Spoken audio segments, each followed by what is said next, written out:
You've likely seen this aesthetic before. In the 1960s, peace and love were presented as specific responses to global conflict and social upheaval. Over the decades, those definitions shifted, moving from the activism of the 80s to the generic good vibes only culture we see today. While almost everyone claims to want more peace and love, we rarely discuss how the two actually relate to one another. Stripped of their historical and theological context, they become flowing ideals, vague goals that provide no actual instructions for how to function in a relationship. Without a clear definition, we default to our basic relational instincts. For many of us, love is something that had to be earned, from a parent, a sibling, or a friend. We are conditioned to believe that affection is the payout for meeting someone else's expectations. We track every rule followed on an internal ledger, operating on transactional logic. If I meet expectations, I receive love.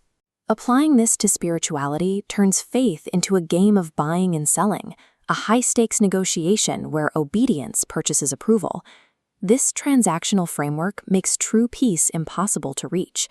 When your standing is entirely dependent on your latest performance, you are trapped in a state of constant anxiety, always checking the ledger to see if you've done enough to stay loved. The historical gospel reverses the sequence. Instead of obedience acting as the trigger that causes God to love us, the love is the starting point.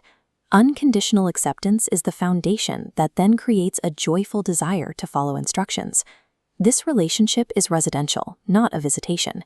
It isn't a temporary state you must travel to, or a status renewed weekly through perfect behavior. It is instead a permanent habitation.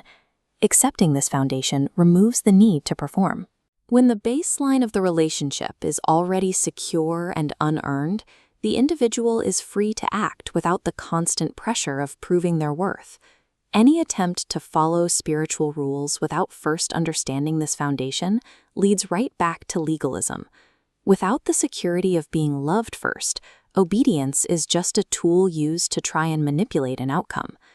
To prevent transactional thinking, the text introduces a specific mechanism. English translates it as helper, suggesting a subservient role. The original Greek term is parakletos, from para, meaning alongside, and kaleo, to call. It describes a companion called to stand permanently alongside us. This companion is the spirit of truth.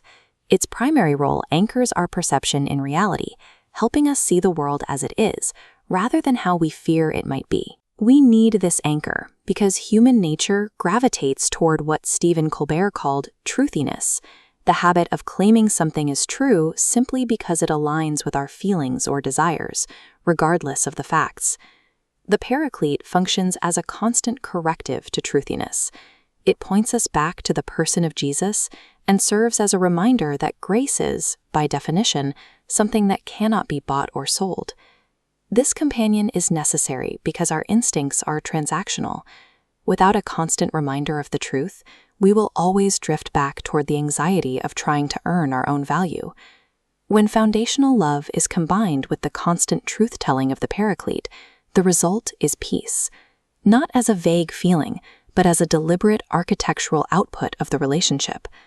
This is distinct from worldly definitions of order, such as the Pax Romana.